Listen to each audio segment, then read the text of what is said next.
Cauliflower குழம்புக்கு அரைக்கிறதுக்கு பாருங்கள், 1 ஸ்பூன் சோம்பு போட்டிருக்கேன், 3 லவங்கம் போட்டிருக்கேன். இங்கே வந்துட்டு பட்டையும் கசகசாவும் எடுத்திருக்கேன், அதையும் சேர்த்துக்கலாம். காலிஃப்ளவரில் மஞ்சத்தூள் போட்டு ஒரு கொதி விட்டு எடுத்து வச்சுருக்கோம். ஒரு சட்டி வச்சு குழம்பு தாளிக்க தேவையான எண்ணெயை சேர்த்துக்கலாம். எண்ணெய் சூடாகிடுச்சு. இப்போ தாளிக்கிறதுக்கு சோம்பு, பட்டை, லவங்கம், கல்பாசி, அப்புறம் பிரிஞ்சி இலை பிச்சு வச்சுருக்கேன், சேர்த்துக்கலாம்.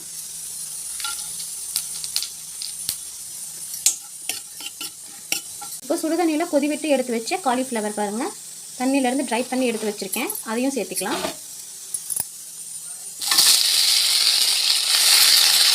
நல்லா கலக்கி விடுங்க. எண்ணெயிலேயே கொஞ்சம் இந்த காலிஃப்ளவர் வதங்கிட்டு இருக்கட்டும். அதுக்குள்ளே இந்த குழம்புக்கு தேவையான மசாலாவை நாம் அரைச்சி எடுத்துகிட்டு வந்துடலாம். அரைக்க வந்து சோம்பு, பட்டை, லவங்கம், கசகசா சேர்த்திருக்கோம். அது கூட இஞ்சி ஒரு துண்டு நல்லா பொடி பொடியாக நறுக்கி சேர்த்திருக்கோம். அது கூடவே பூண்டு ஒரு 5-6 பல் சேர்த்திக்கலாம். இந்த ஸ்பைசஸ்லாம் அரைக்க தேவையான அளவு தண்ணி ஊற்றிருக்கோம். அது கூட சின்ன வெங்காயம் ஒரு 10 பல் சேர்த்திக்கலாம்.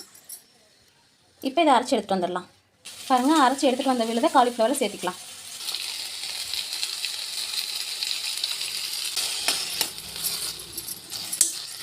நல்ல ஒரு மனம் கொடுக்குது. இஞ்சி, பூண்டு, பட்டை, லவங்கம், கசகசா எல்லாம் போட்டு அரைச்சதுக்கு சூப்பரான ஒரு மனம் வருது. இப்போ வந்துட்டு இன்னும் நம்ம இதில் என்ன ஆட் பண்ணணும்னு பார்த்துடலாம்.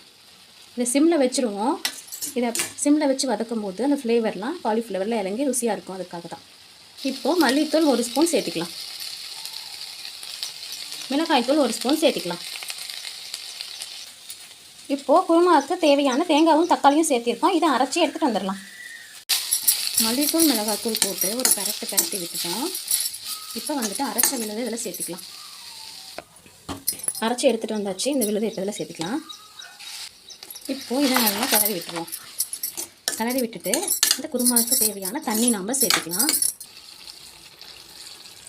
தேவையான அளவு தண்ணி ஊற்றியாச்சு. தேவையான அளவு உப்பு சேர்த்துக்கலாம். இப்போது நல்லா கலக்கி விட்டுருவோம். கலக்கி விட்டு மூடி வச்சிடலாம். இப்போ குருமா எப்படி இருக்குன்னு ஓப்பன் பண்ணி பார்த்துடலாங்களா? வாவ், ரொம்பவே சூப்பராக இருக்குது. டேஸ்ட் பார்த்துடலாம். கருவேப்பிலை மல்லி இன்னும் போடணும். சிக்கன் குழம்பவே மிஞ்சிரும், அந்தளவுக்கு சூப்பராக இருக்குங்க.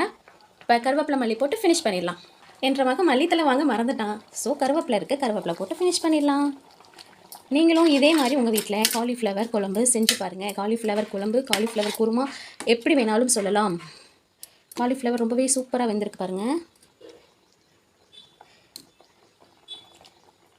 இந்த மாதிரி ஒரு சூப்பரான சுவையில் நீங்களும் செஞ்சு என்ஜாய் பண்ணுங்கள். தேங்க்யூ ஃபார் வாட்சிங்.